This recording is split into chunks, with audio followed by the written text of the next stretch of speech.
আমি যদি ওদের ভাষায় ওদের লেভেলে নেমে একটা রিপ্লাই করতাম, আমার জায়গাটা কোথায় থাকতো?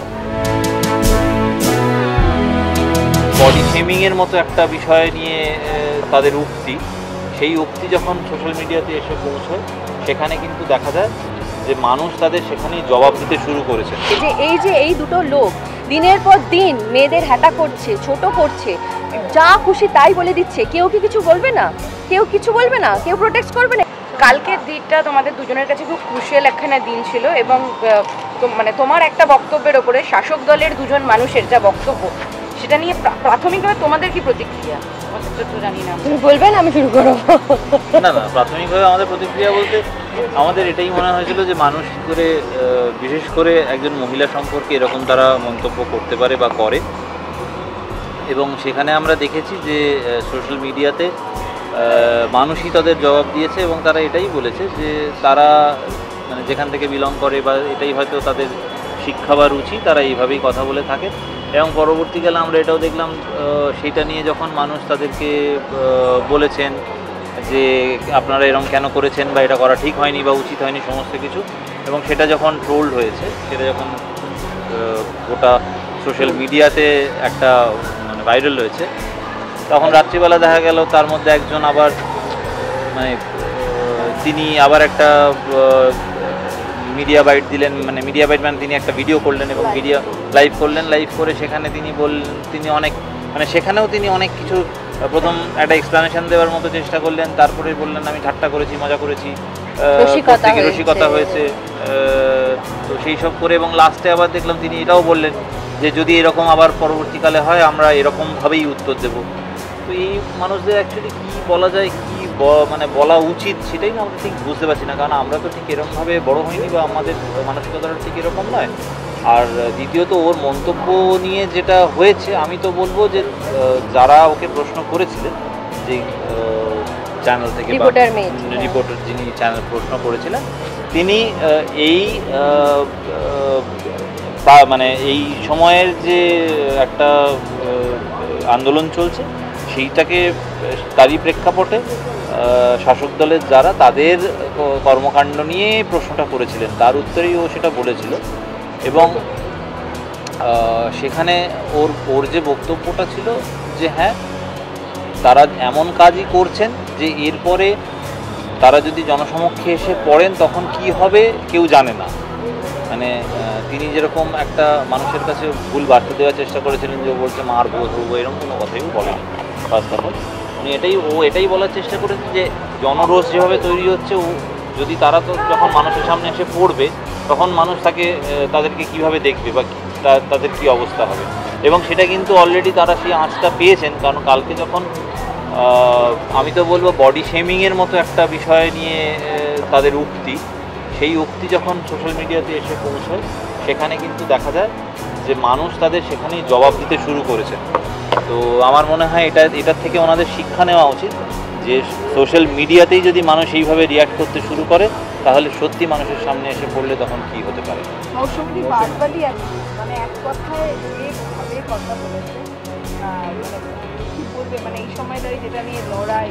দেখো আমার প্রথম মানে রিয়াকশনটাই ছিল যে আমি তো বাড়ি থেকে কোনো সোশ্যাল মিডিয়ায় বাইট দিইনি, ভিডিও করিনি, লাইভ করিনি, রিলস করিনি, বা প্রেসকে আমি ঘরে বসে ডেকে তো বলতে যাইনি। আমি ডাক্তারদের ওখানে স্বাস্থ্য ভবনের সামনে আন্দোলনকারীদের সাথে ছিলাম, রোজই যাচ্ছি, পরশুদিনও ছিলাম। তো সবারই মানে আমি এটা কদিন ধরেই লক্ষ্য করছি যে এই কুণাল ঘোষ নামক ব্যক্তিটি আর দেবাংশু নামক ছেলেটি, ওনারা এই যে একটা আমাদের সমাজ একটা ডামাডোলের মধ্যে দিয়ে যাচ্ছে, ডাক্তার বলো, একটা আরজি করের মতো সাংঘাতিক একটা ইস্যু বলো, ওনারা মানে এমন বক্তব্য রাখছেন বা ধরো এমন কিছু বোঝানোর চেষ্টা করছেন, বা ডাক্তারদের এই তো 2-3 দিন আগেই বলে দিলেন যে আপনারা এখানে কেউ আসবেন না, খাবার দাবার বন্ধ করে দিন। এগুলো তো ওনারা বলেছেন, খাবার দাবার বন্ধ করে দিন, কোনোভাবে হেল্প করবেন না, যদি কিছু মিশিয়ে দেওয়া হয়, যারা ওখানে ওদের হেল্প করতে যাচ্ছে আসবেন না, খাবার দেবেন না। হ্যাঁ, খাবারে যদি মিশিয়ে দেওয়া যায়, আমরা তো ওখানে যারা যাচ্ছে তারা কিন্তু সবাই সাধারণ মানুষ নয়, সল্টলেকের বাসিন্দা, সাধারণ মানুষকে ছোট করলেন।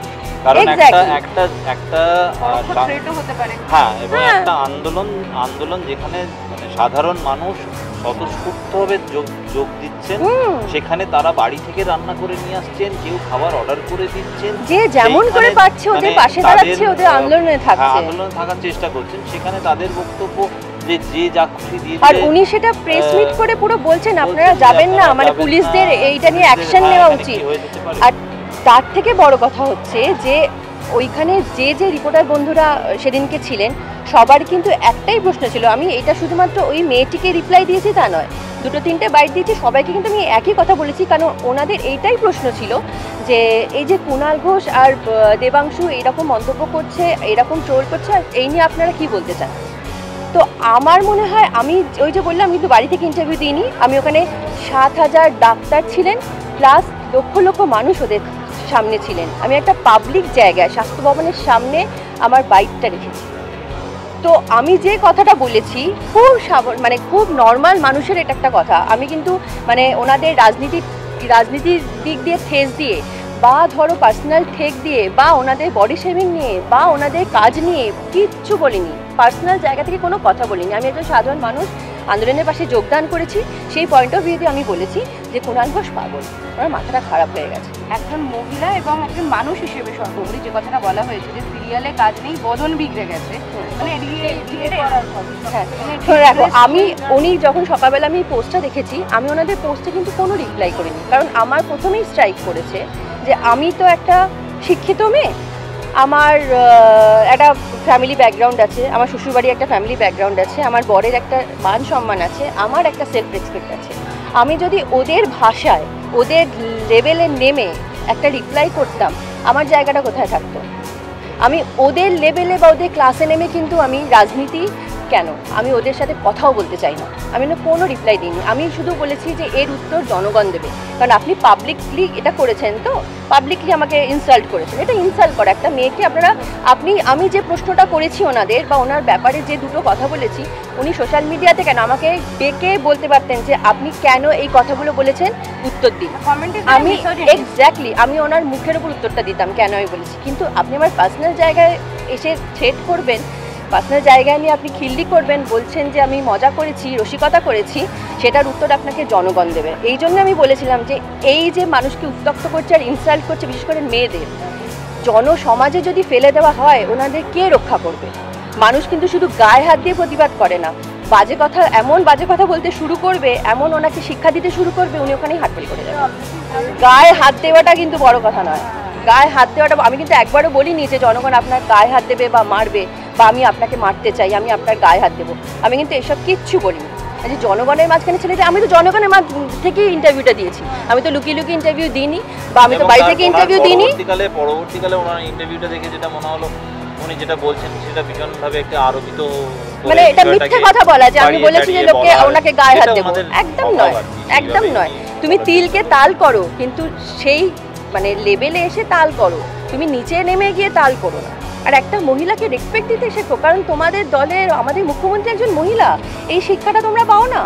যে এই দুটো লোক দিনের পর দিন মেয়েদের হ্যাটা করছে, ছোট করছে, যা খুশি তাই বলে দিচ্ছে, কেউ কি কিছু বলবে না?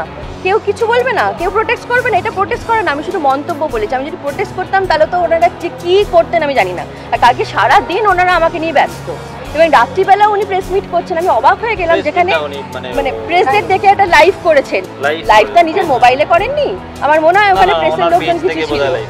যাই হোক, সেটা যাই করে থাকুক, সেটা আবার শেয়ারও করেছে। আমি অবাক হয়ে গেলাম যে মানে একজন পলিটিশিয়ান হিসাবেও তো ওনার কিছু কন্ট্রিবিউশন থাকা উচিত। উনি আমার পেছনে পড়েছেন, মানে আমি থ্যাঙ্কফুল যে আমাকে এতটা ইম্পর্টেন্স দিয়েছেন উনি। এবার কি লিগ্যাল অ্যাকশন নেওয়া হবে? হোপফুলি আমরা চেষ্টা করছি। মানে আমরা লয়ার কনসাল্ট করেছি, এবং পুলিশ স্টেশনে আমরা ফিজিক্যালি পুলিশ স্টেশনে কমপ্লেন করতে গেছিলাম, সেই কমপ্লেনটা নেওয়া হয়নি। তো আমরা বাই মেল সমস্ত এফআইআরটা নেয়নি থানা থেকে, পরিষ্কার কথা। এফআইআরটা চিঠিটা পড়ে ওরা বলল যে না, চিঠি পড়ে ওনাদের যেটা বক্তব্য ছিল যে এটা যেহেতু স্বাস্থ্য ভবনের সামনে হয়েছে, স্বাস্থ্য ভবনে কি কমপ্লেন আপনি স্বাস্থ্য ভবনের যে থানা, ওই থানায় গিয়ে যোগাযোগ করুন, আপনার লোকাল পিএস মানে এমন মনে হচ্ছে যেমন স্বাস্থ্য ভবনের সামনে আমার পকেট কেউ মেরেছে, আমার মোবাইল হারিয়ে গেছে, আমি কমপ্লেন করতে এসেছি। আমার পক্ষে তো আমার আরো কাজ রয়েছে, আমি তো সেইখানে সম্ভব না। তো সেক্ষেত্রে আমার লয়ারকে যখন আমি কনসাল্ট করি তখন লয়ার বলে যে আপনি তাহলে চিঠিটা লালবাজার থেকে শুরু করে আর বেশ কিছু মেল আইডি দিয়ে সেখানে দেখি মেল করে দিন। আমরা সেটা পুলিশ মানে অলরেডি একটা পুলিশ কমপ্লেন করেছি। টলিউডের latest update, gossip and entertainment পেতে সাবস্ক্রাইব করুন শুধুমাত্র সিটি সিনেমা আর ফলো করুন সিটি সিনেমার Instagram, Facebook, Twitter and share chat.